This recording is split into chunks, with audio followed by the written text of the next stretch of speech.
Well, welcome to your physics lecture of class 9th. Today, our topic is screw gauge. A screw gauge is an instrument that is used to measure small length with accuracy greater than a vernier caliper. It is also called as micrometer screw gauge. Students, screw gauge एक ऐसा instrument है जो physics laboratory में बहुत commonly use किया जाता है। Screw gauge को बहुत ही स्मॉलेस्ट ऑब्जेक्ट्स की मेजरमेंट करने के लिए यूज़ किया जाता है। स्क्रू गेज वर्नियर कैलिपर से ज़्यादा एक्यूरेटली आंसर देता है। जैसे अगर हमें डायमीटर वायर का कैलकुलेट करना हो, थिकनेस किसी भी मेटल शीट्स की या प्लास्टिक शीट्स की थिकनेस अगर मेजर करनी हो, या इवन के थिकनेस ऑफ ह्यूमन हेयर भी स्क्रू गेज से मेजर किया जा सकता है। तो अब आप खुद ही सोच लें कि ये बहुत ही स्मॉलेस्ट लेंथ है, डायमीटर है या थिकनेस है किसी भी ऑब्जेक्ट की, जो हमें वर्नियर कैलिपर से एक्यूरेटली आंसर नहीं देगा, तो हम स्क्रू गेज को यूज़ करते हैं और स्क्रू गेज मोस्ट एक्यूरेटली और एग्जैक्टली आंसर देता है as compare to vernier caliper. Means अगर हमें बहुत छोटी छोटी वैल्यूज़ को फाइंड करना हो, जैसे थिकनेस है ह्यूमन हेयर की, अब ह्यूमन हेयर कितना बारीक होता है, अगर हम उसकी थिकनेस कैलकुलेट करना चाहें या किसी भी मेटल शीट, तो हम एग्जैक्टली और एक्यूरेसी के साथ फाइंड कर सकते हैं by using screw gauge. Now students, let us discuss construction of screw gauge. Screw gauge एक यू शेप्ड फ्रेम का होता है। इस यू शेप्ड फ्रेम का एक एंड स्क्रू या स्पिंडल्स या स्लीव्स भी इसको कहा जाता है। इसी के सामने दूसरा एंड जो है यू शेप्ड फ्रेम का, इसको स्टड कहा जाता है। स्टड और स्क्रू किसी भी ऑब्जेक्ट को जिसको मेजर करना हो, चाहे वो लेंथ ऑफ वायर है या थिकनेस किसी भी मेटल शीट की या ग्लास की या प्लास्टिक की मेजर करनी हो, या कोई भी ऑब्जेक्ट जो हमने यहाँ पे मेजर करना हो, वो यहाँ पे एडजस्ट किया जाता है और उसको एडजस्ट करने के लिए रेटचेट की हेल्प ली जाती है। रेटचेट को जिस डायरेक्शन में एरोज़ गिवन है, इस डायरेक्शन में गोल गोल घुमाया जाता है, जिसकी हेल्प से स्क्रू और स्टड जो है वो आपस में जुड़ जाते हैं और किसी भी ऑब्जेक्ट को पकड़ने के लिए यूज़ किए जाते हैं। यू शेप्ड फ्रेम के बाद इसका मेन स्केल स्टार्ट हो जाता है। स्क्रू गेज के दो स्केल्स होते हैं, number 1 is main scale, number 2 is circular scale. Readings जो है वो मेन स्केल पे देखी जाती हैं। अब मेन स्केल जो आपको ब्लू लाइंस पे नज़र आ रहा है, ये है मेन स्केल, और हर एक डिवीजन दूसरी डिवीजन मींस एक लाइन दूसरे लाइन के फासले पे 1 मिलीमीटर होती हैं। दोनों में जो डिफरेंस होता है, दोनों लाइन में पहली लाइन दूसरी लाइन और दूसरी लाइन तीसरी लाइन से, इसी तरह सो ऑन, जो डिफरेंस होता है वो 1 मिलीमीटर का होता है। अब जो लाइन्स हैं ब्लू में, इसके ऊपर एक लाइन है, जो लाइन जो सर्कुलर स्केल है उसकी ज़ीरो रेड लाइन से बिल्कुल मीट की हुई है, तो ये हमारे पास इंडेक्स लाइन होती है। ये बहुत इंपॉर्टेंट लाइन होती है। जब रीडिंग्स हम लोग कैलकुलेट करते हैं तो इसी लाइन को देखा जाता है। ओके, नेक्स्ट स्केल है सर्कुलर स्केल, जो मेन स्केल के बाद आता है, जहाँ पे रेड कलर में लाइंस लगी हुई हैं और ये सर्कुलर शेप में भी है। इसको थिम्बल भी कहा जाता है या सर्कुलर स्केल भी कहा जाता है। तो ये दोनों स्केल्स तो बहुत ज़्यादा इम्पोर्टेंट हैं रीडिंग्स के लिए। किसी भी ऑब्जेक्ट की जब हम रीडिंग्स मेजर करेंगे तो इन्हीं दोनों को स्केल को के ज़ीरोज़ को और मेन स्केल की इंडेक्स लाइन को देखा जाएगा। और स्टूडेंट्स, सर्कुलर स्केल की टोटल डिवीजन्स 100 डिवीजन्स हैं। जो नंबर ऑफ़ डिवीजन्स हैं सर्कुलर स्केल की वो 0 to 100 होंगी। लास्ट पोर्शन है रेटचेट। रेटचेट वो इंस्ट्रूमेंट है स्क्रू गेज का जिसको रोटेट किया जाता है, मींस राइट टू लेफ़्ट, जिस डायरेक्शन में एरोज़ गिवन है, तो उस डायरेक्शन में जब ये रोटेट किया जाता है तो स्क्रू और स्टड जो आपस में मिल जाते हैं। इसके दरमियान कोई भी ऑब्जेक्ट जो मेजर किया जाता है उसको रखा जाता है और रेटचेट से उसको टाइट किया जाता है। स्क्रू गेज में एक बहुत ही इम्पोर्टेंट टर्मिनोलॉजी यूज़ होती है जो कि होता है pitch. Pitch is the distance moved bye screw in one rotation. जब स्क्रू को रेटचेट की मदद से एक रोटेशन कंप्लीट करना होता है, तो जो स्क्रू डिस्टेंस कवर करता है उस एक कंप्लीट रोटेशन में उस डिस्टेंस को पिच कहा जाता है। मींस जब रेटचेट से स्क्रू को घुमाया जाता है, और कितना घुमाया जाता है, एक कंप्लीट गोल चक्कर, मींस 1 रोटेशन।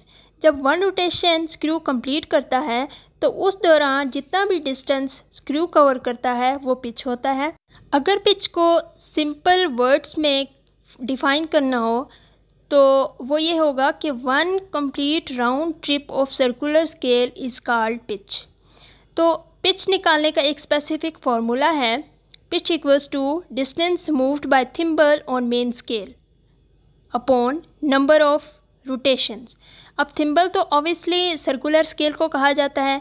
अब distance moved by thimble on main scale, जितना आप घुमाओगे उस रेडचिट की हेल्प से सर्कुलर स्केल को, तो जितना डिस्टेंस कवर करेगा वो सर्कुलर स्केल मेन स्केल पे वो रीडिंग ऊपर आ जाएंगी, और नंबर ऑफ़ रोटेशन, जितनी टाइम्स आप रोटेट करोगे उतनी रोटेशन आपके पास डिवीजन में आ जाएंगी।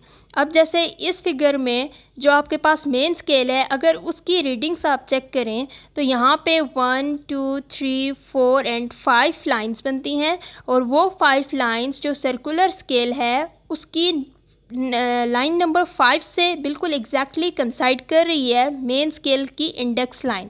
तो यहाँ पे जो नंबर ऑफ़ डिवीजन्स होंगी वो आपके पास 5 मिलीमीटर होंगी मेन स्केल की, और जो नंबर ऑफ़ रोटेशंस हैं वो आपने जो सर्कुलर स्केल है उसको जब आपने 5 टाइम्स रोटेट किया तो वो आपके पास डिवीजन में 5 आ जाएंगी। तो 5 से कटिंग होके 1 मिलीमीटर आएगा, जो कि पिच होती है स्क्रू गेज की, और ये कांस्टेंट होती है पिच सब के सब स्क्रू गेज की 1 मिलीमीटर ही होती है। तो स्टूडेंट्स, पिच वो डिस्टेंस होता है जब सिर्फ 1 रोटेशन कंप्लीट की जाए सर्कुलर स्केल की। तो जब सर्कुलर स्केल पूरा एक गोल चक्कर कंप्लीट कर लेगा, जब इसको घुमाया जाएगा सर्कुलर मोशन में, तो जितना डिस्टेंस वो स्क्रू कवर करेगा उस डिस्टेंस को पिच कहा जाता है, जो कि होता है 1 मिलीमीटर। जो कि पहले भी मैंने आपको बताया कि जो मेन स्केल की रीडिंग्स हैं वो फर्स्ट रीडिंग, दूसरी रीडिंग से और थर्ड रीडिंग जो है वो up to so on next division से 1 मिलीमीटर के फासले पे होता है। तो पिच पे मेरे पास कितना डिस्टेंस कवर करेगा 1 millimetre. So this is called pitch. अब हम पढ़ते हैं स्क्रू गेज का least count. Least count of screw gauge is the smallest distance moved by the screw when it is rotated through one division. जब screw को 1 division rotate किया जाता है तो उस दौरान स्क्रू जितना कम से कम डिस्टेंस कवर कर पाता है उसको लीस्ट काउंट कहा जाता है। लीस्ट काउंट फाइंड करने के लिए एक स्पेसिफिक फार्मूला है, that is pitch divided by number of division on circular scale. Pitch तो हम लोग डिस्कस करके आए कि 1 complete round trip of circular scale mean circular scale को रेडचिट की हेल्प से एक पूरा गोल चक्कर दिया जाए तो उसमें डिस्टेंस कवर करता है 1 millimetre over total number of division on circular scale. Circular scale जो थिम्बल था उसमें जो टोटल नंबर ऑफ डिवीजन्स थे वो 0 to 100 थे। तो 100 is the total number of division on circular scale. अगर हम 1 मिलीमीटर को 100 से डिवाइड करें तो 0.001 मिलीमीटर में इसका लीस्ट काउंट आ जाता है। अगर उसको हम सेंटीमीटर में कन्वर्ट करें तो divided by 1000 multiply by 100 which gives 0.01 centimetre. तो मोस्ट प्रोबेबली सेंटीमीटर में लीस्ट काउंट्स को यूज़ किया जाता है। स्क्रू गेज को यूज़ करने से पहले उसका एरर चेक किया जाता है। अगर कोई एरर हो लाइक पॉजिटिव एरर या नेगेटिव एरर तो सबसे पहले उस एरर को रिमूव किया जाता है, उसकी करेक्शन की जाती है ताकि फर्दर रीडिंग्स हमारे पास एक्यूरेटली आएँ। तो यहाँ पे सबसे पहले हम ज़ीरो एरर का केस पढ़ेंगे। Zero error of screw gauge is a mechanical error due to which zero of circular scale does not coincide with the reference line of main scale. Students, first slide में मैंने आपसे ये कहा था कि हमारे पास जो 2 स्केल हैं स्क्रू गेज के, one is main scale and the other is circular scale. तो ये बहुत ज़्यादा इम्पोर्टेंस रखते हैं। जब रीडिंग्स कैलकुलेट की जाए या एरर्स मेजर किए जाएँ तो इन्हीं दोनों स्केल्स को देखा जाता है। मेन स्केल की इंडेक्स लाइन जो कि यहाँ पे ब्लू लाइन के ऊपर नज़र आ रही है, और सर्कुलर स्केल का ज़ीरो जो है उसको कंसाइड किया जाता है। इन दोनों स्केल्स की रीडिंग्स को देखा जाता है कोई भी एरर मेजर करने के लिए या फर्दर जो है वो रीडिंग मेजर करने के लिए। तो यहाँ पे ज़ीरो एरर तब होगा जब इंडेक्स लाइन जो है मेन स्केल की, वो लाइन बिल्कुल एग्जैक्टली कंसाइड नहीं करेगी सर्कुलर स्केल के ज़ीरो से। अब जैसे कि यहाँ पे जो इंडेक्स लाइन है वो नीचे है सर्कुलर स्केल के ज़ीरो से, तो there is zero error exist.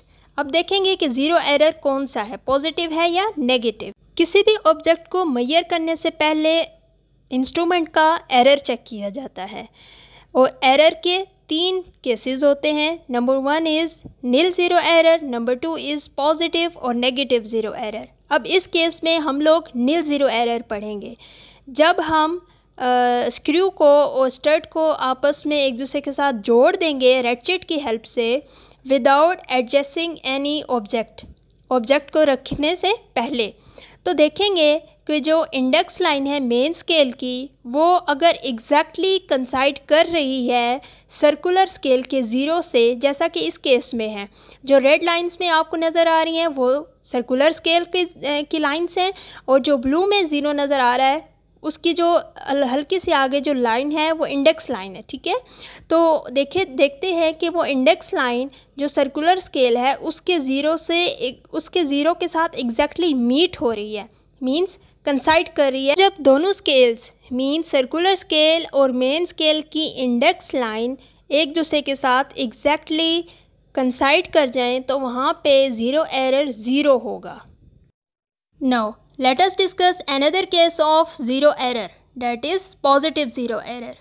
Positive zero error तब होगा जब सर्कुलर स्केल का ज़ीरो मेन स्केल की रेफरेंस लाइन या इंडेक्स लाइन के लेफ़्ट साइड पे हो। अब जैसा कि यहाँ पे है सर्कुलर स्केल की नंबर ऑफ़ डिवीजन्स काउंट करेंगे कि कितनी number of divisions left side पे हैं मेन स्केल की इंडेक्स लाइन से। तो यहाँ पे टोटल 4 लाइंस हैं सर्कुलर स्केल की जो लेफ़्ट साइड पे हैं इंडेक्स लाइन से। तो zero error, positive zero error को लिखने के लिए हमारे पास एक फार्मूला है जो कंसाइडिंग सर्कुलर स्केल डिवीजन होगा। जो हमारे पास सर्कुलर स्केल की जो भी लाइन एग्जैक्टली कंसाइड कर रही हो मेन स्केल की इंडेक्स लाइन से, वो लाइन लिखी जाती है, उसको मल्टीप्लाई किया जाता है जो लीस्ट काउंट होता है। तो स्टूडेंट्स आप यहाँ पे देखें, जो सर्कुलर स्केल की लाइन नंबर 4 थी वो एग्जैक्टली कंसाइड कर रही थी मेन स्केल की रेफरेंस लाइन से, वो लाइन लिख दी यहाँ पे लाइन नंबर 4, उसको मल्टीप्लाई कर दिया लीस्ट काउंट से, डैट इज़ 0.01 मिलीमीटर। तो फाइनल आंसर हमारे पास 0.04 मिलीमीटर था। पॉजिटिव साइन इस वजह से लगा क्योंकि ये पॉजिटिव ज़ीरो एरर है और सर्कुलर स्केल का ज़ीरो इंडेक्स लाइन की लेफ़्ट साइड पे है, मीन्स रेफरेंस लाइन से पीछे है ज़ीरो, इस वजह से यहाँ पे पॉजिटिव लगा। तो ये था positive zero error. Next case of zero error is negative zero error. Students negative zero error opposite है पॉजिटिव ज़ीरो एरर के, मीन्स नेगेटिव ज़ीरो एरर तब होगा जब सर्कुलर स्केल का ज़ीरो मेन स्केल की रेफरेंस लाइन या इंडेक्स लाइन के राइट साइड पे होगा। अब यहाँ पे नेगेटिव ज़ीरो एरर निकालने का कुछ थोड़ा सा डिफरेंट फार्मूला है। सबसे पहले तो हम लोग वो लाइन लिखेंगे जो एग्जैक्टली कंसाइड कर रही है सर्कुलर स्केल की मेन स्केल की रेफरेंस लाइन से। तो यहाँ पे जो इस केस में है line number 97, means circular scale की 97 डिवीजन जो है वो एग्जैक्टली कंसाइड कर रही है मेन स्केल की रेफरेंस लाइन से। सबसे पहले तो हम उसका डिफरेंस निकाल लेंगे।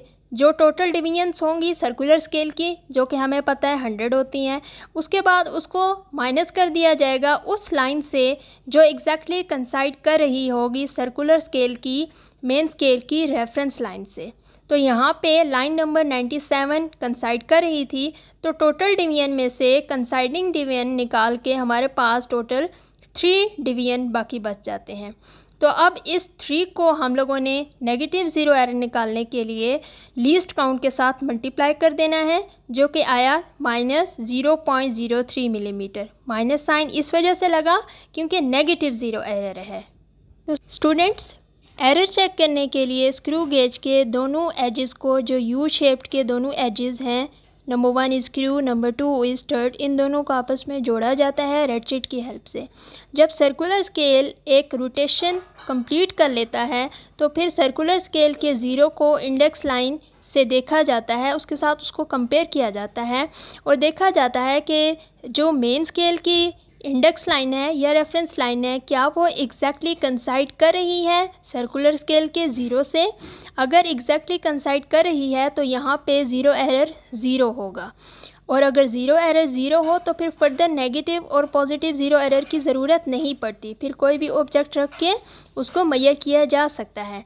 बट अगर वो एग्जैक्टली कंसाइड ना करे तो फिर दो अलग केसेस बन जाते हैं कि एक पॉजिटिव केस होता है और दूसरा नेगेटिव केस होता है। पॉजिटिव केस तब होगा जब सर्कुलर स्केल का ज़ीरो रेफरेंस लाइन से, जो मेन स्केल की रेफरेंस लाइन है या इंडेक्स लाइन है, उसके लेफ़्ट साइड पे होगा, तो फिर वो पॉजिटिव ज़ीरो एरर होगा। और नेगेटिव ज़ीरो एरर उस केस में होगा जब ज़ीरो सर्कुलर स्केल का मेन स्केल की इंडेक्स लाइन से राइट साइड पे मौजूद हो। अब यहाँ पे तीनों केसेस बताए गए हैं एरर्स के। First is no zero error, means nil zero error. Nil zero error तब होगा जब इंडेक्स लाइन सर्कुलर स्केल से एग्जैक्टली कंसाइड कर जाएगी। तो यहाँ पे देखें, सर्कुलर स्केल का ज़ीरो इंडेक्स लाइन के ज़ीरो से एग्जैक्टली कंसाइड कर रहा है, तो जो एक्यूरेटली कंसाइड कर जाए वहाँ पे कोई भी ज़ीरो एरर, चाहे वो नेगेटिव हो या पॉजिटिव हो, इन दोनों केसेस में से कोई एरर नहीं होता। तो उस केस में हम उस एरर को नो ज़ीरो एरर कहते हैं। नेक्स्ट केस में पॉजिटिव ज़ीरो एरर है। पॉजिटिव ज़ीरो एरर तब होगा जब सर्कुलर स्केल का ज़ीरो इंडेक्स लाइन यानी कि मेन स्केल की लाइन से लेफ़्ट साइड पे होगा। तो यहाँ पे देख लें कि जो ज़ीरो है सर्कुलर स्केल का वो एग्जैक्टली कंसाइड नहीं कर रहा रेफरेंस लाइन से और वो लेफ़्ट साइड पे है। केस 3 में चेक कर लें, जो हमारे पास सर्कुलर स्केल की रीडिंग्स है, जैसे ये यहाँ पे 5, 0, 45 एंड 40, ये सर्कुलर स्केल है। इस स्केल में जो ज़ीरो है वो राइट साइड पे है मेन स्केल के ज़ीरो से। तो अगर मेन स्केल की रेफरेंस लाइन से सर्कुलर स्केल का ज़ीरो राइट साइड पे हो तो वो नेगेटिव ज़ीरो एरर होगा। लेफ़्ट साइड पे हो मींस रेफरेंस लाइन से सर्कुलर स्केल का ज़ीरो पीछे की साइड पे हो तो वो पॉजिटिव ज़ीरो एरर होगा। और अगर रेफरेंस लाइन और सर्कुलर स्केल का ज़ीरो एग्जैक्टली कंसाइड कर जाएंगे तो फिर ज़ीरो एरर ज़ीरो होगा।